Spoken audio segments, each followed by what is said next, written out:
This coming Shabbat, we read the special section of the Torah that recalls that which Amalek sought to do to the Jewish people. And we always read this annually just before Purim, because on Purim, of course, we read about what Haman, the descendant of Amalek, sought to try to do to the Jewish people.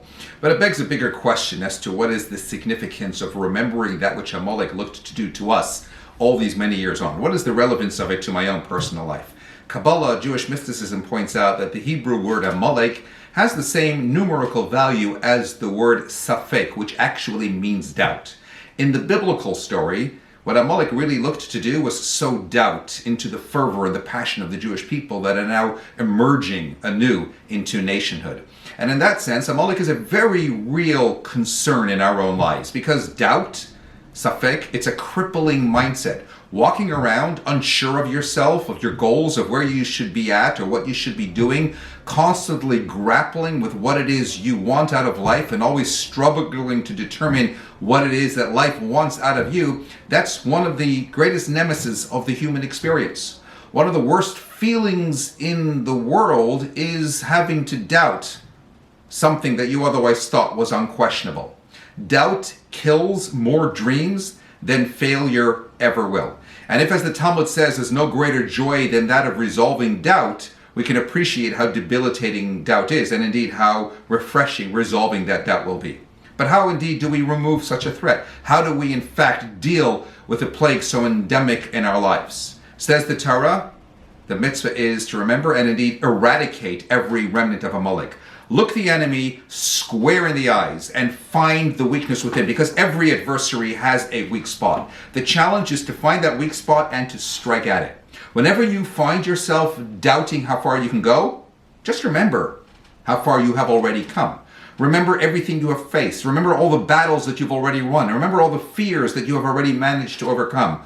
We can cross the rivers of doubt and discouragement on the bridge of faith and self-belief.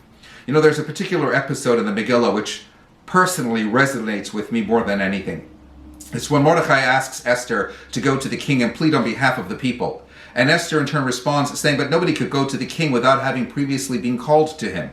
And I haven't been called to the king for more than 30 days. And Mordechai then replies to her with what I consider to be one of the most beautiful and profound statements in all of Tanakh, when he says to her, but this is why you are in your position of prominence. If you stay quiet at this moment in time, salvation will come from somewhere else, and you'll have defeated the whole purpose for which you are there in the first instance.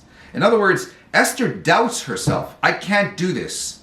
I'm not strong enough to confront this. And Mordechai counters, you are where you are, and you have to make the most of that opportunity. Mordechai essentially is telling her, don't doubt yourself. You're stronger than you can imagine. You're strategically placed where you are at with your own special gifts and talents. And you need to exploit that for the benefit of the greater good for both yourself and for those around you. You know what our deepest fear is? It's not failure.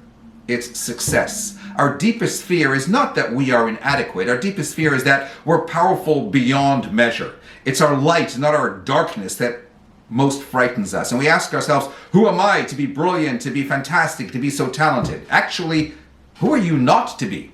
You're a child of God, and therefore you are in a royal position of prominence. Your playing small doesn't serve you and doesn't serve the world. It's not why you are here.